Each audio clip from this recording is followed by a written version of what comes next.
کہ رسول اللہ صلی اللہ علیہ وسلم نے فرمایا ایک مسلمان کی ہر چیز دوسرے مسلمان پر حرام ہے، اس کا خون اور اس کا مال اور اس کی عزت و آبرو۔ ایک اور جگہ پر آتا ہے کہ نبی صلی اللہ علیہ وسلم نے منا میں صحابہ سے مخاطب ہو کے فرمایا تم جانتے ہو یہ کون سا دن ہے؟ انہوں نے کہا اللہ اور اس کا رسول بہتر جانتے ہیں۔ کیا انہیں نہیں پتا تھا؟ لیکن صحابہ احترام میں ایسا کہہ رہے ہیں۔ تو آپ نے فرمایا یقیناً یہ حرمت والا دن ہے۔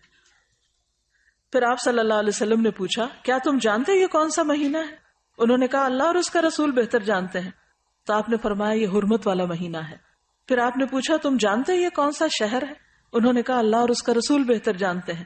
تو آپ نے فرمایا یہ حرمت والا شہر ہے۔ پھر فرمایا بے شک اللہ نے تمہارے خون، تمہارے مال، تمہاری عزتیں آپس میں تمہارے لیے اسی طرح حرام کی ہیں جس طرح تمہارے اس دن، تمہارے اس مہینے اور تمہارے اس شہر کی حرمت ہے۔ تم اس دن کو محترم سمجھتے ہو، اس مہینے کو محترم سمجھتے ہو، اس جگہ کو محترم سمجھتے ہو، لیکن یاد رکھو مومن کا احترام اس سے بڑھ کے ہے۔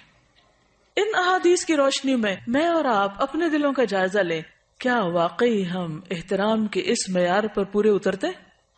سوچئے، غور کیجئے، اپنے والدین کے احترام کو دیکھیے، اپنے خاندان کے بزرگوں کو دیکھیے، اپنے سے بڑے افراد کو دیکھیے عمر میں، اپنے ساتھیوں کو، اپنے خدمتگاروں کو، ان کا کتنا احترام ہے؟ کیونکہ انسان تو وہ بھی ہیں، کچھ معلوم نہیں قیامت کے دن ان کا درجہ کہیں بلند ہو اور آپ وہ نیچے بیٹھے ہوں۔ کیا واقعی دین کی یہ روح ہمارے اندر ہے؟ ہم مسلمان کہلانے کے لائق ہیں؟ حق رکھتے ہیں؟ دلوں کا جائزہ لیجئے۔ آج اسلامی معاشرے سے کیا اٹھ چکا ہے جس کی وجہ سے ساری خرابیاں پیدا ہو رہی، ساری بے چینیاں اور بے اطمینانیاں، اس کی بنیادی وجہ یہی ہے۔ صرف آج سے اگر آپ یہ عہد کر لیں کہ کوئی بڑا ہو یا چھوٹا مجھے اس کے ساتھ عزت اور احترام سے بات کرنی ہے، تو آپ دیکھیے کہ پوری فضا ہی تبدیل ہو جائے گی۔ اور کیوں کرنا ہے؟ کیا کسی سے انعام کی خاطر؟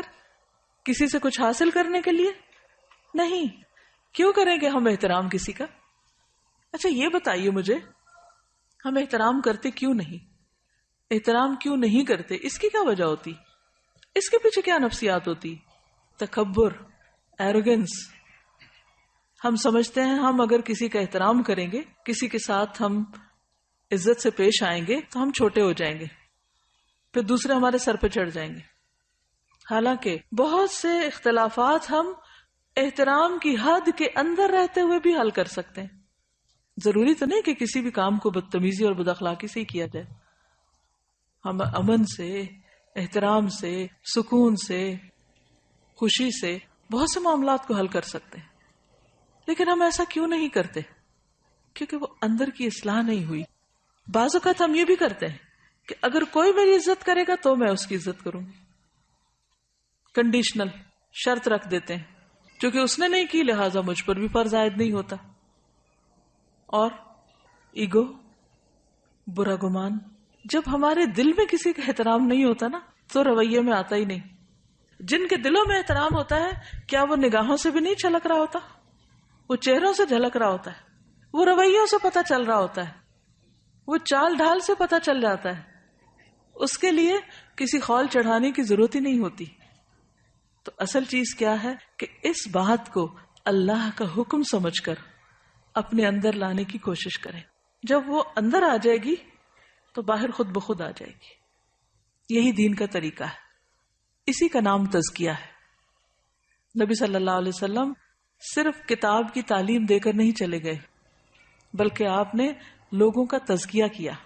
تو آئیے دیکھتے ہیں کہ کون کون سی چیز محترم ہے، احترام کیسے کرنا ہے، کسی کی کیا چیز ہم پر حرام ہے جس کو ہم نہیں چھیڑ سکتے، جس سے بچنا ہے۔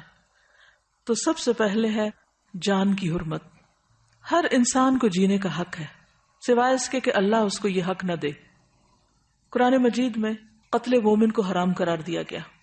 سورۃ النساء 93 میں فرمایا وَمَن يَقْتُلْ مُؤْمِنًا مُتَعَمِّدًا فَجَزَاؤُهُ جَهَنَّمُ خَالِدًا فِيهَا وَغَضِبَ اللَّهُ عَلَيْهِ وَلَعَنَهُ وَأَعَدَّ لَهُ عَذَابًا عَظِيمًا۔ اور جو کوئی کسی مومن کو قصدن قتل کر ڈالے، یعنی جان بوجھ کے قتل کر دے، اس کی سزا جہنم ہے، جس میں وہ ہمیشہ رہے گا۔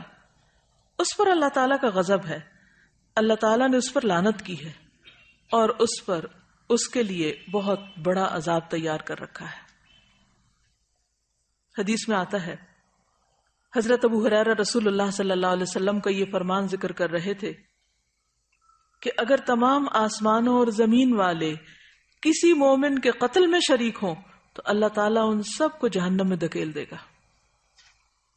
یعنی صرف ایک شخص نہیں، اگر ایک کے قتل میں 10 لوگ شریک ہیں تو وہ 10 کے 10، اور اگر سارے آسمان والے اور سارے زمین والے تو وہ سارے کے سارے۔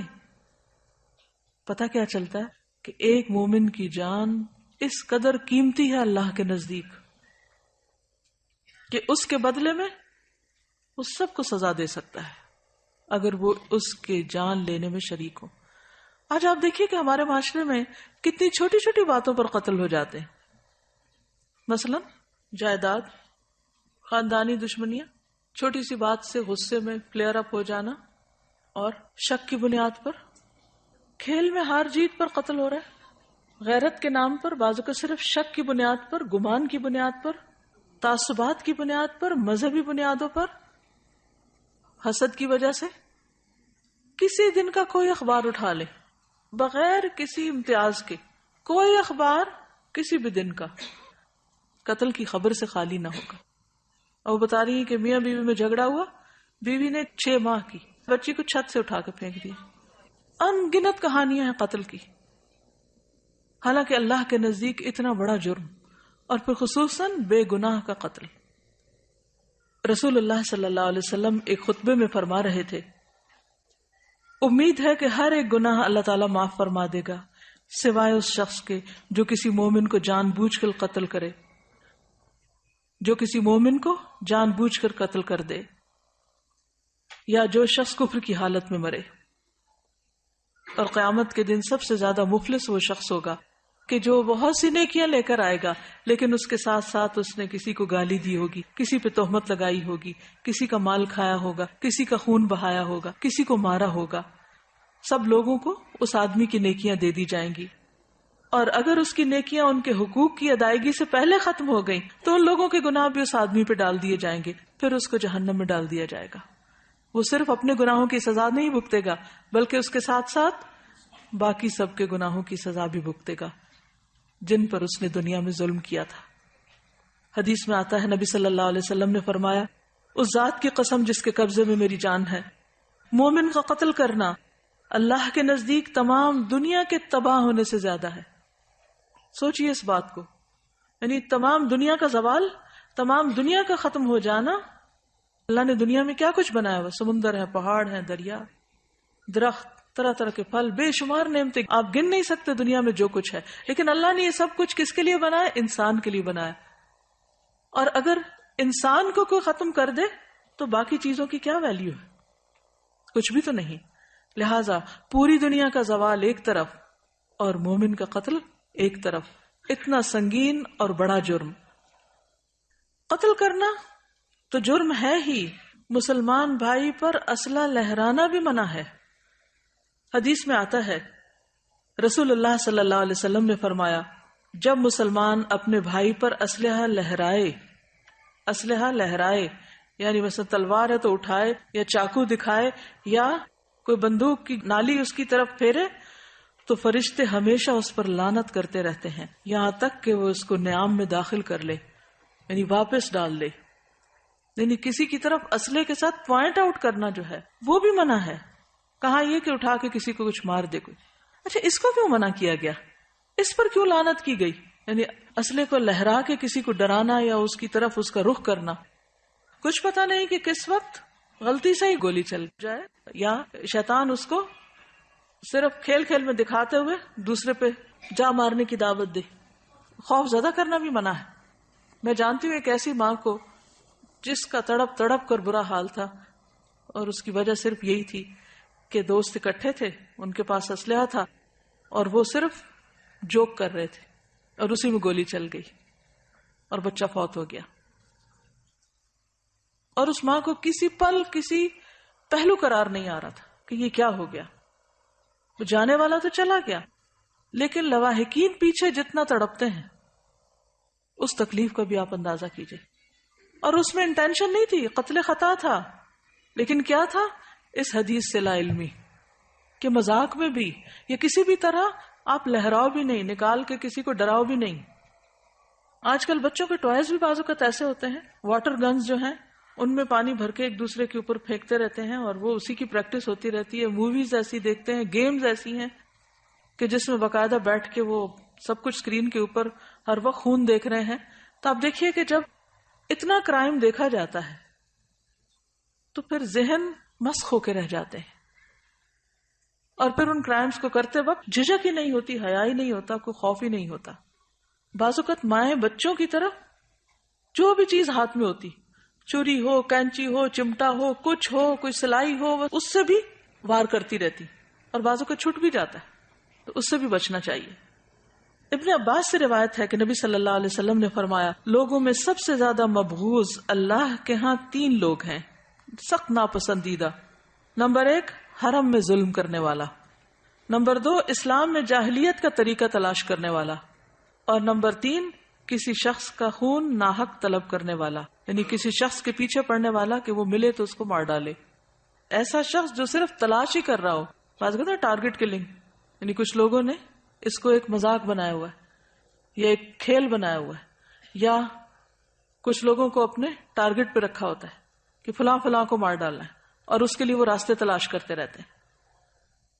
تو ایسا شخص بھی اللہ کا انتہائی ناپسندیدہ شخص ہے کہ جو کسی کو مارنے کے درپے ہو.